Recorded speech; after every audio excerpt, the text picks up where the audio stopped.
So welcome everyone to the weekly status update of the Sustainable Ecosystem Scaling core unit. Today is January 21st, and I'll be talking today about the new education and onboarding initiative that we are starting at SES for the first quarter of 2022. We already mentioned it on our last call where we went over the high-level overview of our objectives and key results for 2022. So if you're interested in those, make sure to check out the recording from last week. First, let's have a look at the agenda for today. So the Education and Onboarding Initiative is a cross-core unit collaboration, and that's a relatively new phenomenon in MakerDAO. So I want to spend a little bit of attention to that and talk through the concept behind it. We'll talk a little bit about why we selected the Education and Onboarding Initiative as a priority. And then we'll have a look at the proposed initiative roadmap, as well as the practical next steps. One thing that I need to stress at the beginning is that for now, a lot of this is the vision of SES, and that we still need to discuss many of these things with the relevant stakeholders. So the plan might still change, but we wanted already to give a little peek into the things that we were thinking about for this initiative. So let's get started by talking a little bit about the phenomenon of cross-core unit collaboration at MakerDAO. So why do we need it, and why do we need a process for that? Well, MakerDAO, as we all know, is a decentralized organization, and there are unique challenges that need to be tackled in a decentralized organization. And what we found is that it's especially important that there is a common purpose and a roadmap that the different independent actors can organize around. So these individual core units who are very autonomous in the Maker ecosystem, they need to collaborate and implement these roadmaps, and without a good structure, that's very difficult to do. Of course, these roadmaps are important. They're important to communicate progress and bottlenecks to stakeholders. Most importantly, our MKR holders and the delegates. And these roadmaps are important for the outside world to make sense out of the messiness that is otherwise a DAO, because all these different core units, they're very busy bees working on all their individual tasks, and sometimes, or actually, if there are no roadmaps, then it's very difficult to keep an overview and understand what is happening. So what are the requirements of a cross-core unit collaboration process as we would need it in a DAO? Of course, we stick with the key principles of decentralized organizations. So core units should be able to self-organize. This is not something that is orchestrated by a management hierarchy or something like that. Cross-core units should be able instead to self-organize in identifying stakeholders, identifying the common goals that the roadmap will work towards, identify the solutions that need to be implemented, and agree on the work breakdowns into individual tasks so that everything is neatly orchestrated and there is no double work being done, and that the work that is being done is complementary and has the maximum effect. So in order to do that, it's also important to understand the dependencies among the different core units and ultimately agree on a timeline to orchestrate, as I mentioned, effective execution. This is I would say, the holy grail of coordination within a DAO. Quite often it's difficult to achieve these goals in a centralized organization. So in a decentralized organization, we need to pay special attention to it. Autonomous execution requires well understood best practices to avoid amateurism.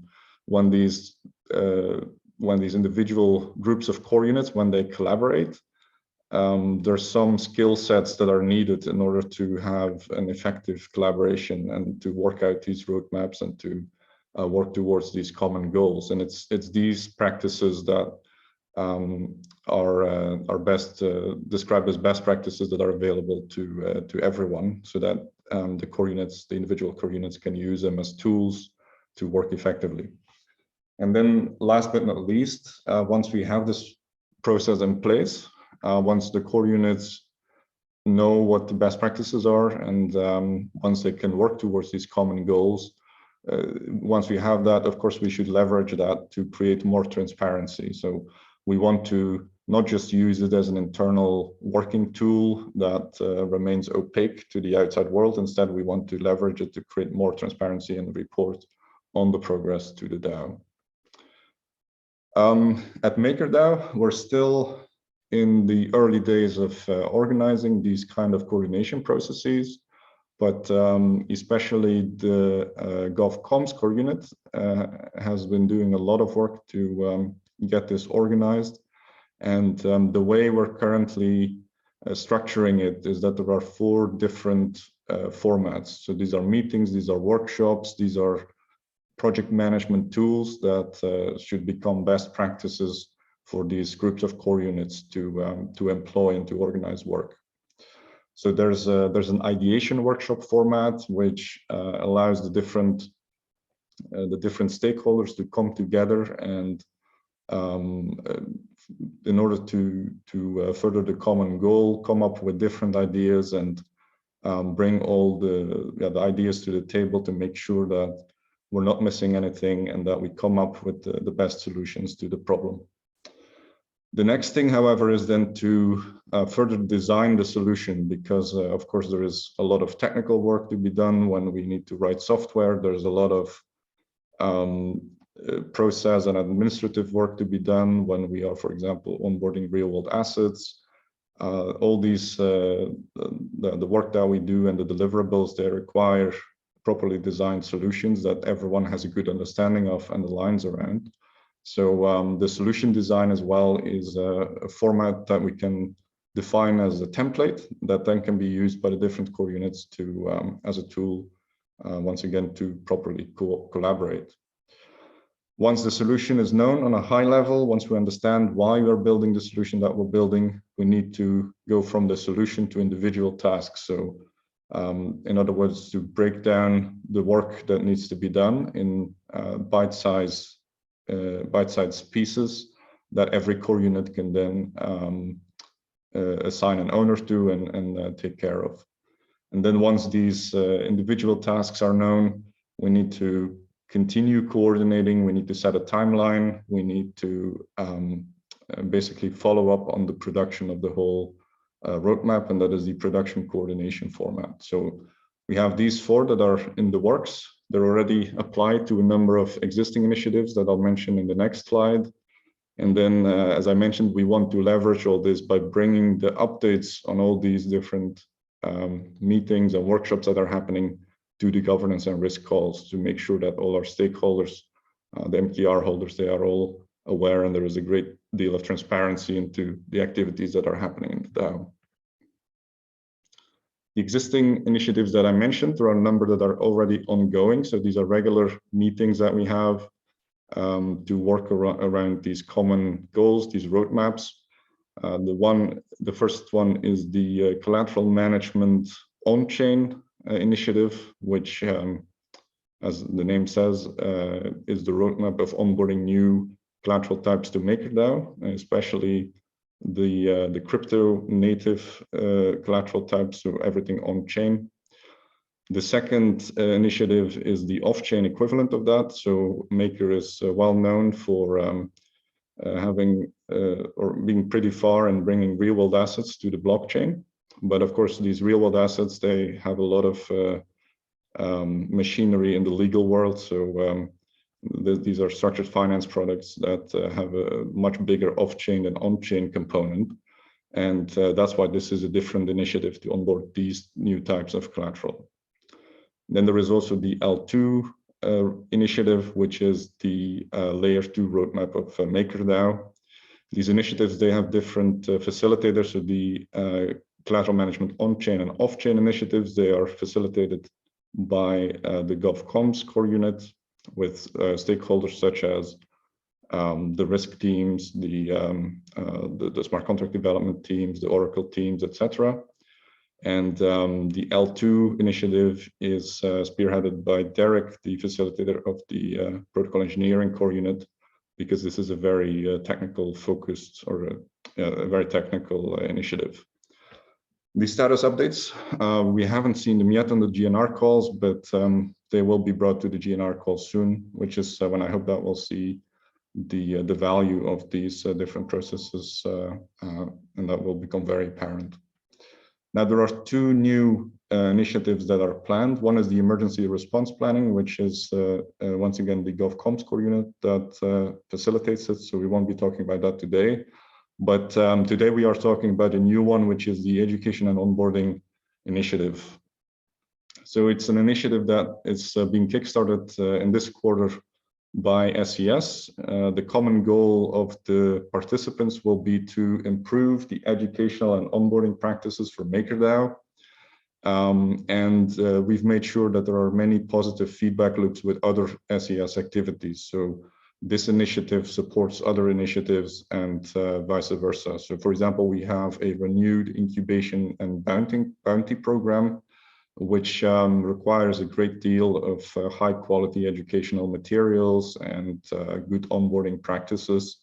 So that is definitely one that will benefit from this education and onboarding initiative. We also have our incubation or incubees being the Maker Academy core unit and the Maker Talent core unit, who are very closely related to the topics of education and onboarding. So there are a lot of synergies there. And yeah, today, so we already started the ideation and work breakdown within SES, and we have ongoing conversations with Maker Academy and Maker Talent.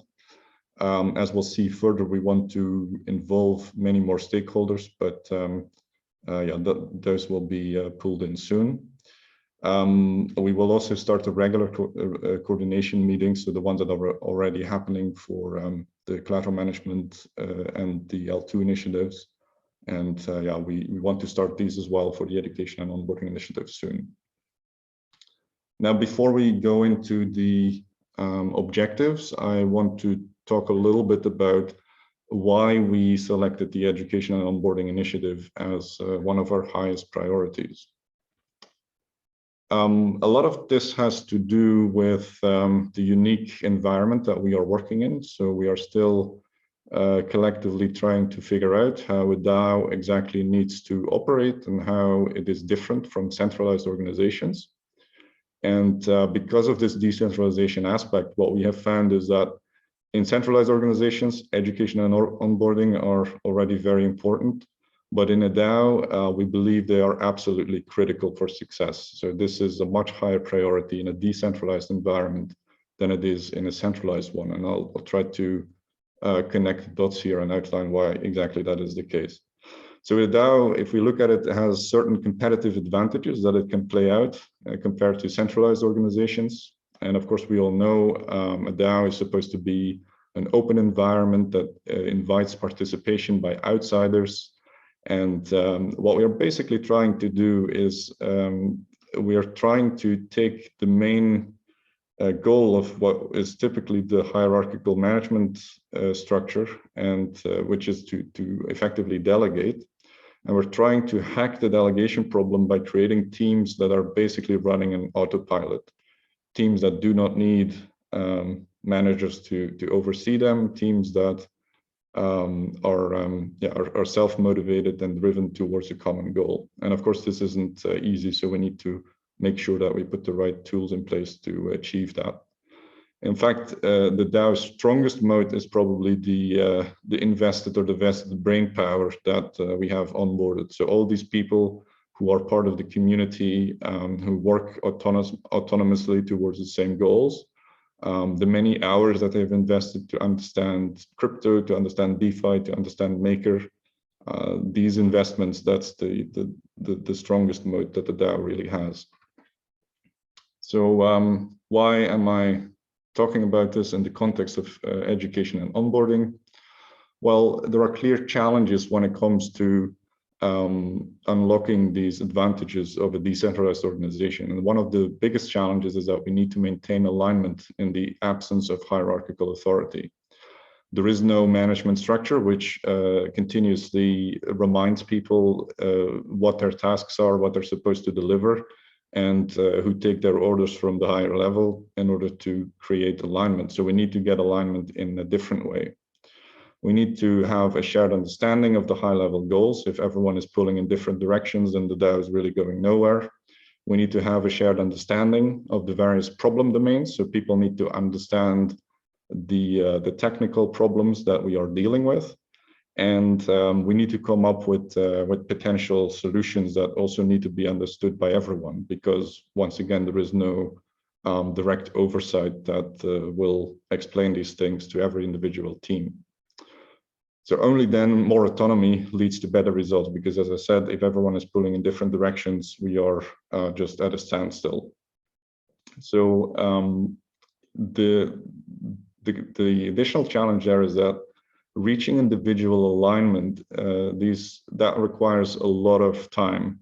So if we need to talk to every individual in the DAO to explain our vision around what the high-level goals should be, explain the problems that we face, and make sure that everyone is on the same page, that is hopelessly time-intensive. And of course, as the DAO scales, this cannot be continued in that way. So we need to have a more scalable approach to reaching this alignment around common goals.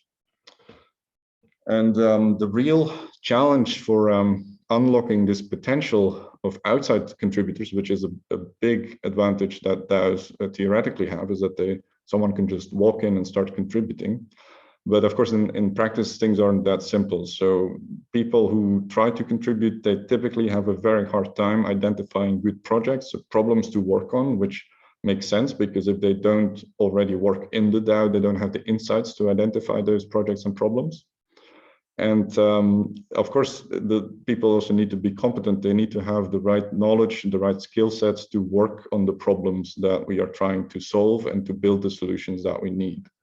And that's where we get to education, because it is very, very difficult to work yourself into the complex machinery that is MakerDAO. And this is where we get to the importance of education and onboarding. So to recap, DAOs are defined by the absence of hierarchical authority, and the only way that this can work, in order to unlock the competitive advantage of the DAO, we need alignment around common goals, we need shared understanding of the problems and solutions to work on, and we need competent contributors to produce valuable work. And all these three, they require knowledge sharing, they require, in other words, an excellent education and onboarding infrastructure. So this infrastructure replaces the hierarchical authority in a centralized organization, and it unlocks the power of autonomous, self-motivated individuals. So I hope that makes a pretty strong case for a priority on education and onboarding. And it's from this that we have started creating a proposed initiative roadmap. So the first element of this proposed initiative roadmap is within SES. So as you already know, we have an education program, incubation program rather, that has been running throughout 2021, and that was quite successful. But we bumped into this challenge where it is very time intensive to talk to all the different individuals and make sure that everyone ultimately ends up on the same page. We have educational materials, but they're not of the quality that someone can just take them, go through them independently, and walk away with a good understanding and a good understanding of all these problems and solutions that we're trying to build. The new incubation program will focus especially on facilitator training, and it's a preparation for the Q2 kickoff that will for the first time run the new format. So in order to do that, in order to scale that up, we need to rework the educational materials that we already have and lift them to the level of quality where people can really become self-learners, so that we unlock this potential of outside collaborators who just pick up this material, they work out how they can contribute, and they learn the skills and the knowledge that they need in order to do that.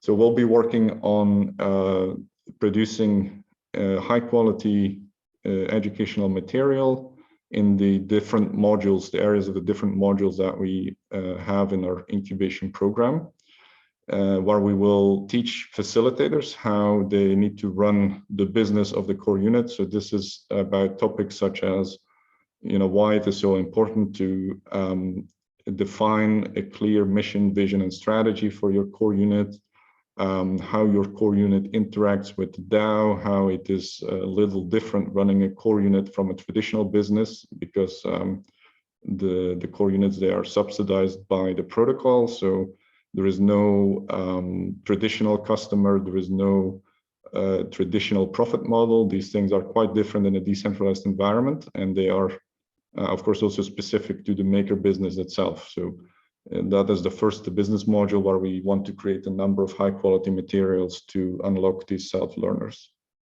The second module is the operations module. When you are a facilitator, you need to know how you can effectively run a team. And of course, this is a skill set that people need to learn, and that requires, or definitely benefits from, a good basis in project management, in the kind of mechanisms that basically allow you to run an effective team. And in a DAO, this once again includes unique things such as interaction with maker governance and different aspects like that. A team is made out of people, and as we know, attracting people to the DAO and hiring people and making sure that everyone is happy is not an easy task. So the third module that we have is the people module, which talks about all these aspects. So how is it different working for a DAO as opposed to working for a traditional organization? As a facilitator, how do I make sure that I put the right processes in place to onboard the right team members and make sure that they are happy, satisfied, and can work effectively? And then the last one is touches quite a bit on the people aspect, because a DAO has a very different legal structure as well. And when we employ people, we need to have the right contracts in place. We need to make sure that they can be paid out in a way that is legally sound. And we need to make sure that we take care of other legal aspects in a very new domain that is still evolving on the legal front. So these are the modules that we will create educational materials for, specifically within the context of facilitator training. And then as anyone joining MakerDAO, facilitators also need just some general knowledge that is required if you want to work for Maker and if you want to be effective in this environment. So these are general introductions to the Maker protocol, the Maker decentralized organization, the governance of Maker, and then what's cooking, what other core units are doing. So the roadmaps, these different initiatives that are happening within Maker. And there too, we want to create a number of high quality educational materials or work with other partners to create those. The next part of the roadmap is really the cross-core unit collaboration aspect. And as I mentioned at the beginning of my presentation, this is still to be confirmed. So we've had some exploratory conversations, but yeah, we believe that would be very fruitful to collaborate on this with Maker Academy, who are currently part of our incubation program. Why? I think it's quite obvious. They're building out an educational platform that we can leverage to bring these educational materials to an audience as wide as possible. And of course, they have their expertise in terms of pedagogy, and they can give the feedback that is needed for us to provide real quality material. So also in terms of content production and quality control, will be very fruitful to work together with Maker Academy. The second core unit, also part of our incubation program, is the Maker Talent core unit. They too are, there are many touching points there with education and onboarding. So we hope that they will also contribute material, especially for the onboarding of new members into MakerDAO. So for example, the kind of aspects that I talked about, how do I get paid by a DAO? How is working for a DAO different as working for a centralized organization? And also the very practical aspects of working for all the different core units in MakerDAO. And then we want to integrate this as much as possible with the onboarding funnel itself, because the people that you are educating, they're naturally the kind of people that you would want to onboard into the DAO and maybe become permanent team members as well. So there too, there is a touching point with Maker Talent. And we do hope to also collaborate with other stakeholders who might also produce more content. I started this presentation by talking about the cross-core unit coordination formats, and yeah, these two need educational materials because these are best practices. These are tools that everyone should understand. So we need to explain it to everyone. And maybe we can work with GovComms to create some materials there. I've heard that protocol engineering is working on a course around formal verification, which is also one of the specialties of Maker. So that might be interesting to work with them as well. And then there are other core units that we hope, yeah, that we will reach out to and hear if they are willing to collaborate around turning documentation, various documentation that already exists into more focused courses and educational materials. Might be GovAlpha, CES. Once again, we still need to talk to everyone, but these are some of the ideas that we have that might be useful. And so I believe that's it for the overview. We'll have a quick look at the next steps, and then there will be Q&A. So our next step is to further work out the incubation program's educational materials that SES will deliver, not just the content itself, but think about the format. So make sure there is a good mix of theory and practice, that there are enough quizzes and tests so that participants can test their own knowledge, so that we really unlock that self-learning capacity. We want to reach out to the various stakeholders that I mentioned and invite them to the coordination meetings and see what they may want to contribute to this as well. And then we need to agree on the coordination lead for this coordination initiative and start organizing the meetings. And of course, as I mentioned, it's our intention to bring regular status updates to the GNR calls. And in the end, our goal is to produce some kick-ass educational materials to really unlock the self-learning and the outside collaboration contribution for MakerDAO. And that's what I wanted to talk about today. So if we have any questions or comments.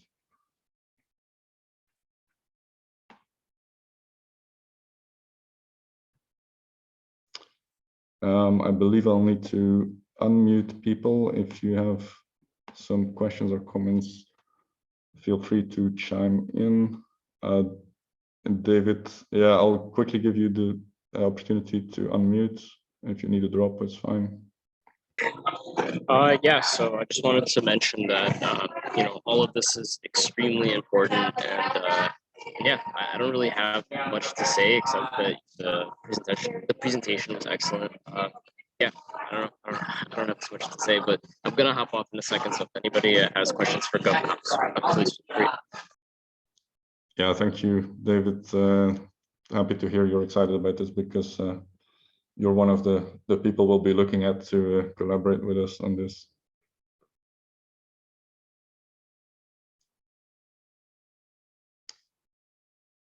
All right, I don't see a lot more comments. So Mariano, you have a comment. Let me unmute you. Okay. Do you hear me? Yes, go ahead. Amazing. Well, I can't switch on my video, but I just want to say that guys, we need to take in check on that. This is super important, not only from the perspective that all the facilitators and people that will come and start working with us, they will come with a set of content already learned that will save us time. But that you can also, from every single core unit, can create content and you know, like put it on on the platform, so you can save a lot of time. So I think that this is one of the key things that we need to emphasize, that all the lessons that the time we are spending with people, every time they come and we have to explain them processes, technicalities around how to deal with the day-to-day operational things. This will really save a lot of time. So if you ever have time, or if you ever have a handbook of good practices that you're like keeping aside, this is a good start, because we are hiring content producers that will come to you and they will help you with the preparation of the material. So every core unit will be able to produce content and put it there for its own benefit. That's it. Yes, thank you, Mariano, and clear call to action there to any other core units who already have documentation or some best practices they want to share and document to reach out. And I think with that, we'll wrap up for today. So thanks everyone for joining. I hope it was interesting, and looking forward to having you on the call again next week. Thanks everyone. See you.